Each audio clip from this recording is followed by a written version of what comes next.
আজকে ফজরের নামাজ সে পড়েছে, জামাতেও পড়েছে, কিন্তু ঘরে পড়েছে। এইটুকু অপরাধের কারণে সে অনুতপ্ত, অনুশোচনায় এমন হবে যে সকালবেলা নাস্তা করতে টেবিলে তার স্ত্রী সন্তান দেখলে বলবে যে কি ব্যাপার, আপনার কোনো সমস্যা হয়েছে? বলবে যে হ্যাঁ সমস্যা তো হয়েছে, তুমি দেখো নাই যে আমি আজকে মসজিদে সালাতুল ফজর আদায় করতে পারি নাই। এই দুশ্চিন্তার ভাঁজ যদি আমার কপালে না পড়ে, আমার কপালে যদি এই ভাঁজ পড়ে যে আমার একটা চেক আজ ডিজনার হয়েছে, চেক ডিজনার আপনার কপালে ভাঁজ ফেলে, অথচ সালাতুল ফজর মসজিদে জামাতের সাথে আদায় করাটা যদি আপনার কপালে ভাঁজ না ফেলে, এটাকে ইমানই বলা হয় না, এটাকে ইমানের চেতনাই বলা হয়নি। ফাআনতা মুমিন, ইমান হচ্ছে সেটা যেটা ভালো কাজকে আনন্দিত করে এবং অন্যায় কাজ করার পর নিজেকে অনুতপ্ত, অনুশোচনায় ভোগে। আসসালামু আলাইকুম রাহমাতুল্লাহি ওয়া বারাকাতুহু। এখন আমাদের ছাত্র জীবনে সেই ট্রেনিং পিরিয়ডটাকে যেন কেউ ব্যর্থ করতে না পারে। ট্রেনিং মানুষের জীবনের সফলতা ব্যর্থতা নির্ধারণ করে না। আপনারাই জানবেন আপনাদের জীবনে ব্যবসায়ী গোটা পৃথিবীতে উদাহরণগুলো কি। ট্রেনিং লাইফে খুব ভালো করেছে, প্র্যাকটিক্যাল লাইফে এসে ভালো করতে পারে নাই। উদাহরণ আছে না নাই? আছে। ট্রেনিং লাইফে খুব ভালো করতে পারে নাই, কিন্তু প্র্যাকটিক্যাল লাইফে তার অধীনে ওই ট্রেনিং লাইফে যারা ভালো করেছে তারা এখন কি করছে, এগুলোতে উদাহরণ আপনারাই তো দেন, এগুলোই তো এনকারেজিং স্পেস, এগুলোই তো মোটিভেশন। মোটিভেশন তো আপনারা এটাই দেন। জমকে ফেল করছে, শেষ পর্যন্ত স্কুলে পড়াশোনা করেন, এখন সে গোটা বিশ্বের অনেক বড় বিজনেসম্যান, অনেক বড় উদ্যোক্তা, অনেক বড় এন্টারপ্রেনারশিপ সে নিয়েছে। এখন তার অধীনে ক্লাসে ফার্স্ট হওয়ার লোকটা চাকরি করতেছে। কেন করতেছে? করতেছে তো এই কারণে যে তার ট্রেনিং পিরিয়ডটাকে সে যতটুকু ধারণ করেছে তার চেয়ে প্র্যাকটিক্যাল পিরিয়ডটাকে সে তার চেয়ে মজবুত ভাবে ধারণ করতে পেরেছে। ইসলামের দৃষ্টিটাও একই রকম। আপনি ট্রেনিংটা কি নিয়েছেন সেটা গুরুত্বপূর্ণ, তার চেয়ে ট্রেনিং অনুযায়ী আপনি কতখানি কাজে লাগাতে পারছেন সেটা তার চেয়েও গুরুত্বপূর্ণ। একটু যদি আরো স্পর্শকাতর করে বলি, আরো ইম্পর্টেন্ট করে বলি, এমফাসিস দিয়ে বলি, তাহলে বলতে হবে যে ছাত্র শিবিরের সফলতা ব্যর্থতা ছাত্র শিবিরের প্ল্যাটফর্মে নির্ধারিত হবে না। ছাত্র শিবিরের সফলতা ব্যর্থতা নির্ধারিত হবে প্র্যাকটিক্যাল ফরম্যাটে, বৃহত্তর অঙ্গনে, আমাদের কর্মজীবনে। আপনি হালাল হারামের ওয়াজ করেছেন এতদিন, আপনি এতদিন পর্দার ব্যাপারে আয়াত মুখস্থ করেছেন, এখন সেটা কি করার পালা? এখন সেটা মানার পালা। এতদিন আপনি ছাত্রদেরকে শিখিয়েছেন যে আপনাকে তাহাজ্জুদও পড়তে হবে, আপনাকে আবার দিনের বেলা দুনিয়ার সমস্ত কিছু সামলিয়ে আপনাকে আল্লাহর দিনের পথে সৈনিকও হতে হবে। এই ট্রেনিং এর আপনি প্রবক্তা ছিলেন, এখন প্রবক্তা থেকে আপনি কারিগরে রূপান্তরিত হয়েছেন। এখন দেখতে চায় ছাত্র শিবিরে সেই প্রবক্তা কারিগরি হিসাবে কতখানি কারিগর হিসাবে ভূমিকা পালন করতে পারছে। যখন একটু এদিক ওদিক দেখে, আমাদের নিয়মটাই হচ্ছে এটা, ভালোটাকে সবাই এনজয় করে না, এনজয় করে খারাপটাকে। সেই জন্য বাংলা একটা প্রবাদ আপনারা বলেন যে স্বাস্থ্য বা ব্যাধি দুটাকে এক জায়গায় করে আমরা বলি, ব্যাধি সংক্রামক, স্বাস্থ্য নয়। মানে ব্যাধিটা যেভাবে ছড়ায় এটাকে সবাই যেভাবে এক্সাম্পল করে, ভালোটাকে ওভাবে এক্সাম্পল করে না। কেউ এসে আমাকে কোনোদিন বলে নাই মাসুদ ভাই আপনি 7 ঘন্টা কাজ করেন, আমি 8 ঘন্টা করবো, আপনি পারলে আমাকে ঠেকাইয়েন। কিন্তু এই কথা বলার লোক আছে, মাসুদ ভাই ভালো বক্তৃতা করেও জানি ভিতরগত অনেক সমস্যা আছে, আপনারা জানেন, এটা আমি জানি। এই চিন্তা, এই দৃষ্টিভঙ্গি কেউ চাইলে লালন করলে করতেও পারে এবং করাটাই স্বাভাবিক। তা আপনি তো এটা ভাবার কোনো কারণ নাই। আমি আমার আন্দোলনে কি শিখেছি, অমান জাহাদা ফা ইন্নামা ইউজাহিদু লিনাফসিহি। দেশের 2024 সালে আমি একটা কথা খুব মানে সিম্পলি বলি আপনাদের, 2024-এর 5ই আগস্ট স্বৈরাচার মুক্ত হয়েছে। এটাতে যত আনন্দ, তার চেয়ে আপনার আনন্দ কি এটাতে বেশি হওয়ার কথা না যে আপনি আসলে পাপ মুক্ত হয়েছেন কিনা। স্বৈরাচার মুক্ত হওয়াতে আপনার জান্নাত জাহান্নামের ফয়সালা হবে? হবে না। জান্নাত জাহান্নামের ফয়সালা হবে আপনি কি মুক্ত হয়েছেন কিনা, পাপ মুক্ত হয়েছেন কিনা, আল্লাহর আদেশ নিষেধগুলো মানার উপযুক্ত আপনি হয়েছেন কিনা।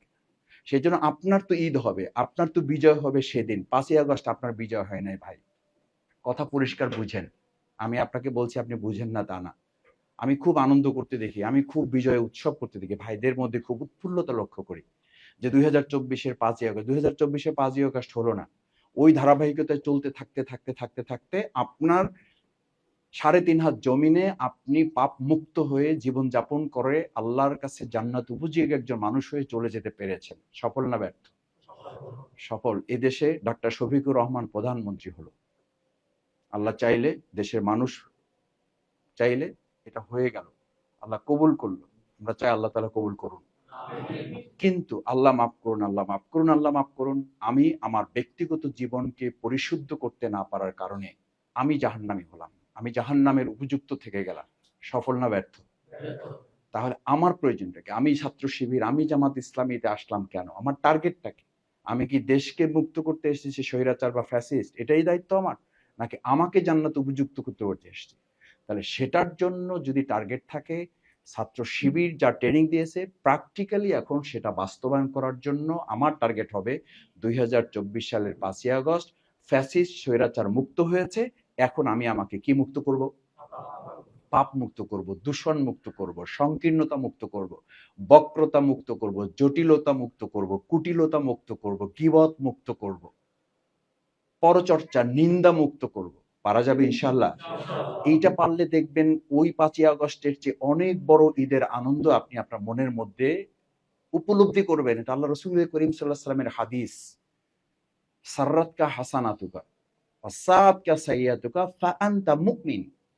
ইমানদারের বৈশিষ্ট্য হচ্ছে যে সে দুনিয়ায় একটা বিল্ডিং করতে পারলো, দুনিয়ায় ফেসিবাদ মুক্ত করতে পারলো, দুনিয়া স্বৈরাচার মুক্ত করতে পারলো, এটার জন্য তাকে আনন্দ করতে বলা হয়নি, বলা হয়েছে সাররাতকা হাসানাতুকা, সে ভালো কাজ করতে পেরেছে, সে আনন্দ করবে।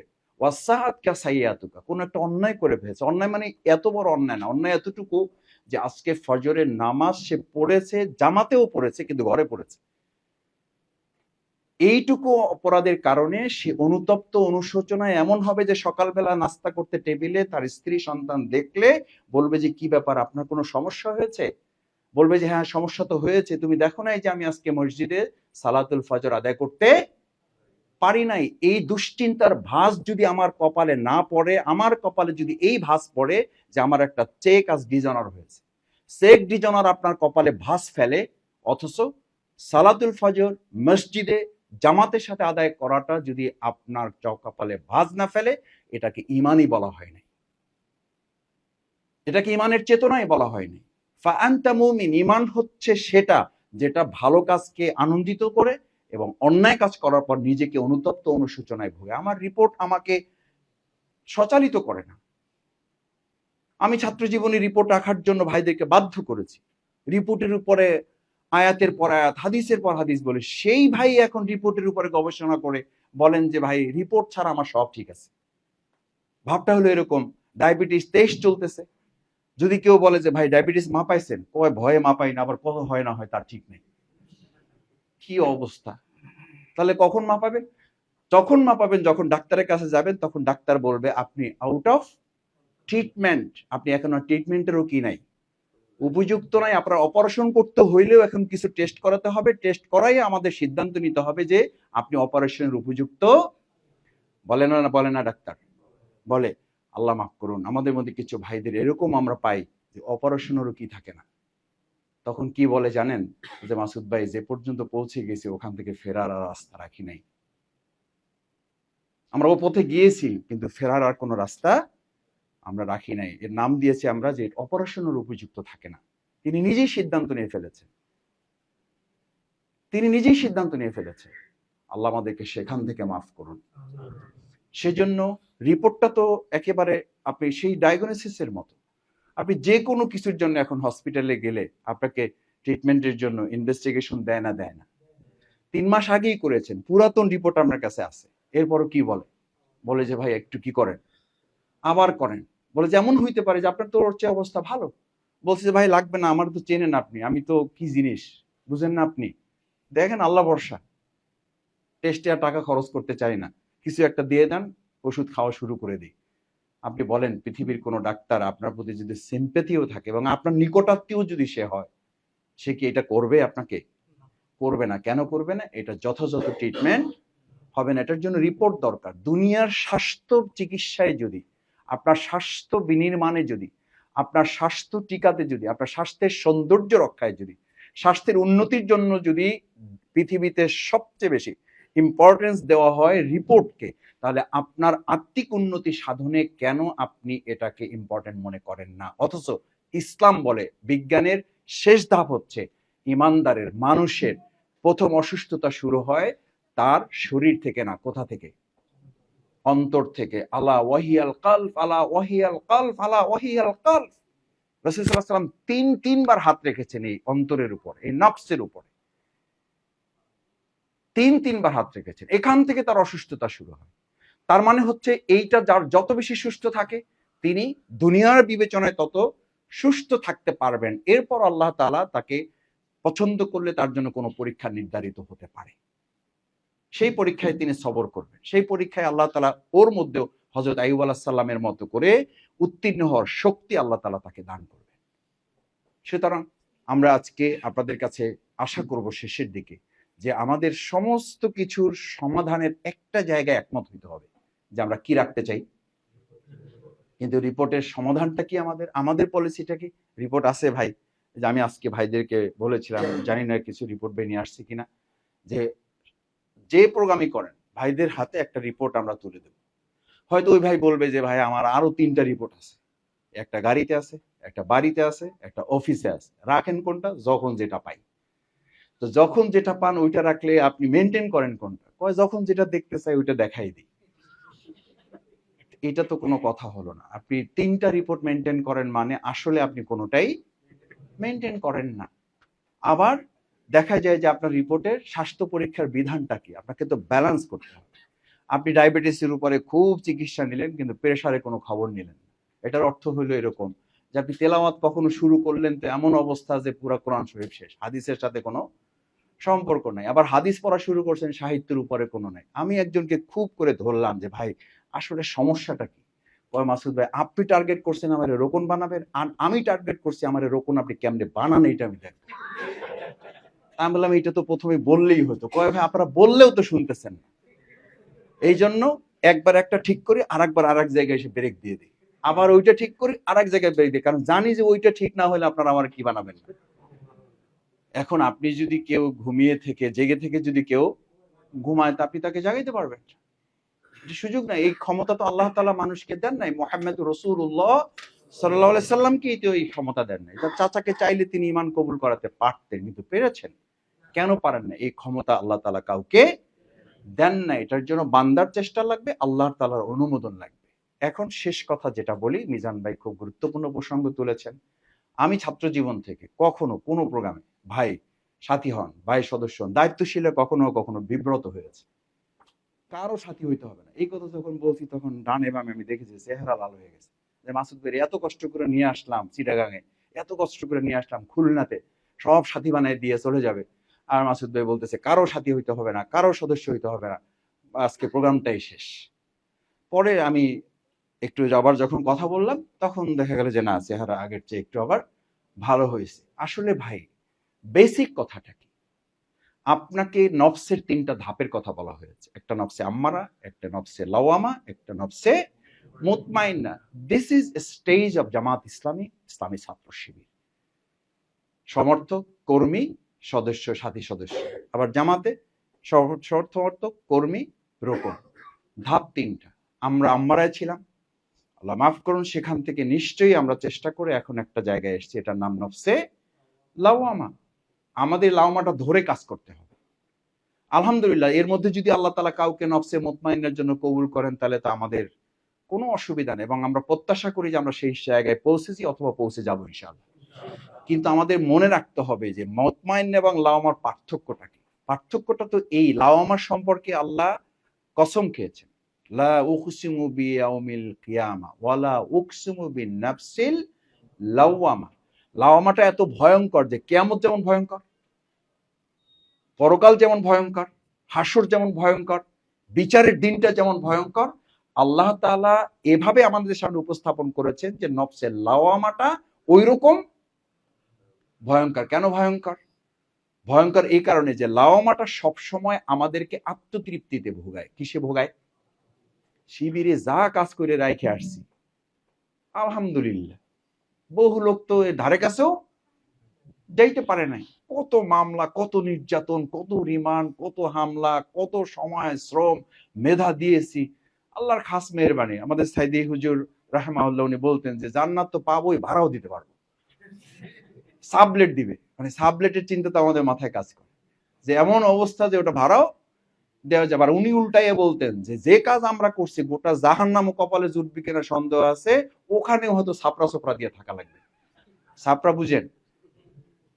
ছাপড়া হলো কোরআনের ভাষা আছে, উনি কোরআনের ভাষা দিয়ে বলতেন যে মুযাবযাবিনা বাইনা যালিক, এটা হলো এই মাঝামাঝি অবস্থায় থাকে, একটু ভালো একটু মন্দ, একটু আগায় একটু পিছায়। ওই যে তৈলাক্ত বাসে বানরের ওঠানামার মতো আমাদের ইমানটাও এরকম কি করে। এটা রাসূল সাল্লাল্লাহু আলাইহি ওয়াসাল্লামের হাদিস যে পাতায় কচু পাতার উপরে পানি রাখলে ওটা যেমন টলটল টলটল করে, যে কোনো সময় যে কোনো দিকে পড়ে যেতে পারে। ইমানদারের প্রত্যেকের সবচেয়ে ভালো ইমান যার, তার ইমানটাও ওই কচু পাতার কিসের মতো। কিন্তু আপনার আমার অবস্থা কি? এটা কি করেছি আমরা? স্থায়ীভাবে রেজিস্ট্রি করে নিয়েছে, এটার আর কোনো নড়াচড়া নাই। অথচ রাসূল সাল্লাল্লাহু আলাইহি ওয়াসাল্লাম বলেছেন এটা হচ্ছে কচু পাতার একটা পানির মতো, যেমন টলটল করে, যে কোনো সময় যে কোনো দিকে পড়ে যাবে। বিল ইয়ামিনে ওয়াশ শিমাল, পরিভাষাটা হচ্ছে এরকম, যেটা ডানে বামে, বিল ইয়ামিনে ওয়াশ শিমালে, হয় ডানে পড়ে যাবে নালে বামে পড়ে যাবে, একটু সতর্কতার এদিক ওদিক হলে। সুতরাং তোমার সতর্কতাটা হচ্ছে এইরকম যে তোমার এই নাওয়ামা থেকে তোমার মুতমাইন্না যাওয়ার জন্য তোমার ইমপ্রেশনটা হচ্ছে যে তুমি ছাত্র জীবন শেষ করে এখানে এসে একটু রেস্টিং কন্ডিশনটা তুমি অ্যাপ্লাই করো। যে এই তো আসছি কেবল, বা 2 বছর হইলো, 3 বছর যাওয়ার পরে কয় ভাই যে কিছুদিন আগে ছাত্র জীবন শেষ করছি। তা বললাম কবে শেষ করছে? যে 2014-তে। এটা কয়দিন হলো? কিছুদিন। এটা 14-তে শেষ করছে, এটার নাম হলো কিছুদিন। আসলে এই যে সময়টা চলে গেছে, এটা শয়তান আমাকে কি করতে দেয় নাই, বুঝতে দেয় নাই যে এতগুলো লম্বা সময় আমার জীবন থেকে চলে গেছে। আমার সম্মানিত ভাইয়েরা, আজকে আপনাদের কাছে বিশেষভাবে অনুরোধ করতে চাই যে আমাদের মূল টার্গেট রুকনিয়াত নয়, এটা একটা স্ট্যান্ডার্ড মাত্র। যখন শপথ দেওয়া হয় তখন সমস্ত আমিরগণ এটা উল্লেখ করেন, কেন্দ্রীয় সভাপতিগণ আমাদের বলতেন, শাখা সভাপতিগণ আমাদের বলতেন, সাথীগিরি, সদস্যগিরি, রোকনগিরি, এটা কোনো পদ পদবীর নাম নয়, এটা হচ্ছে আমার নফসানিয়াতের একটা পরিশুদ্ধিতার স্ট্যান্ডার্ড মাত্র। যদি ওই জায়গার পরিবর্তন না হয় তাহলে আমার এটাতে কোনো কাজ হবে না, বরং এটা আমার জন্য উল্টা রিয়াকশন হবে। ফা ইন্নামা ইয়াতাযাক্কা লিনাফসিহি, যদি পবিত্র না হই, ফামান নাকাসা ফা ইন্নামা ইয়ানকুসু আলা নাফসিহি, বরং এই শপথ ভঙ্গের কারণে আমাকে কিয়ামতের দিন আসামির কাঠগড়ায় দাঁড় করতে হবে। সেখান থেকে বাঁচার জন্যই মূলত টার্গেট হচ্ছে এটা। ধরেন একটা সুপারি গাছ, ধরেন একটা নারিকেল গাছ বা একটা তাল গাছের পিচ্ছিল পথ, আপনারা তো একটা পিচ্ছিল পথের যাত্রী। এই পিচ্ছিল পথের মাঝখানে উঠে যদি কেউ ভাবে নিচের দিকে তাকিয়ে যা উঠছি খারাপ না, আবার উপরের দিকে তাকিয়ে যদি বলে যে এই পর্যন্ত তো একটা ধাপ দিলেই উঠে যাবে, এটা কোনো ব্যাপারই না, উঠছে যেহেতু মাঝামাঝি। এখানে যদি কেউ রেস্ট নেয়, তাল গাছের মাঝখানে, নারিকেল গাছের মাঝখানে, সুপারি গাছের মাঝখানে যদি এটাকে কেউ বিরতির জায়গা নির্ধারণ করে, তার পরিণতিটা কি? খুব ভালো হবে। আপনারা আমরা কোন জায়গায় আছি? একটা মাঝখানে আছেন, একটা ঝুলন্ত জায়গায় আছে, একটা রেস্টিং কন্ডিশনে আছে। আপনার দায়িত্ব, আমার দায়িত্ব হচ্ছে এখান থেকে একটা জাম্প করে আমার মূল জায়গাটা পৌঁছে যাওয়া, যেন শয়তান আমাকে স্পর্শ করার সুযোগ না পায়। একটা ব্যারিকেড তৈরি করা, একটা বাম্পার তৈরি করা, যে বাম্পারটা গাড়িকে কি করে, কোটি টাকার গাড়িকে সেভ করে। আপনার রুকনিয়াতটা is like a bumper, is like a vanguard. এটা হচ্ছে আপনার ইমানটাকে রক্ষা করার জন্য একটা সেফ গার্ড মাত্র, আর কিছুই নয়।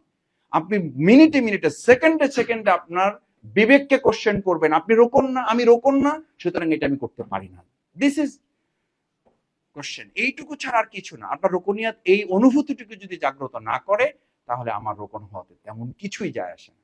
এইটুকু যদি পারি, দেখবেন আমরা শুধু জমিন জয় করব না, আমরা আমাদের জীবনকে জয় করতে পারবো ইনশাআল্লাহ। আল্লাহ আমাদের তৌফিক দিন। আসসালামু আলাইকুম ওয়া রাহমাতুল্লাহি ওয়া বারাকাতুহু।